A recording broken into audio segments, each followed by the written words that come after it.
Jovana je svoj prvi roman, odnosno rukopis koji, kako tvrdi, nije htela da objavi i trenutno krasi police u njenoj sobi, napisala sa 14 godina. Roman Crni novčić je nastao dolaskom u gimnaziju. Crni novčić je moje prvo objavljeno delo. Njega sam napisala sa 16 godina, odnosno u 2. razredu srednje škole. Pisala sam ga nekih 10 meseci, nakon čega sam rukopis poslala izdavaču.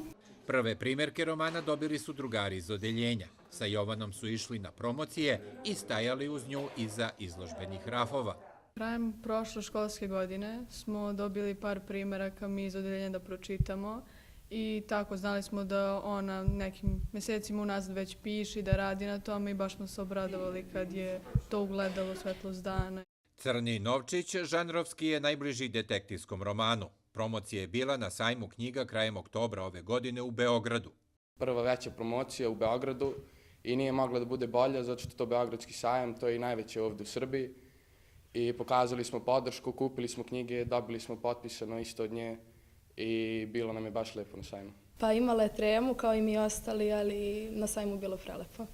Ja sam jedna među prvima koja je znala da Jovana piše roman i da sprema nešto jako lepo.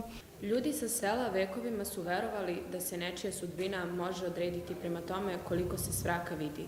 Jedna svraka već tradicionalno predstavlja loš znak, pa se odmah za njom ne pojavi druga.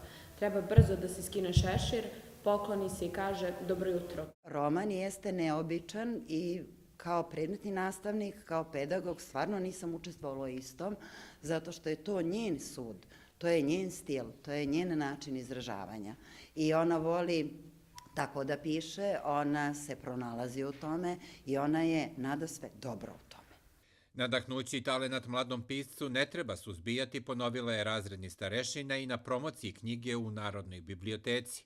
Roman prvenac ove vrnjačke gimnazijalke krasit će i police školske biblioteke.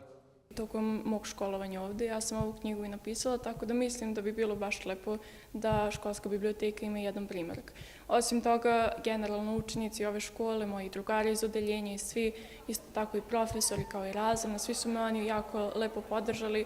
Talentovana Jovana i dalje piše. Ima i nekoliko priča sa kojima je konkurisala za književne nagrade u zemlji i inostranstvu.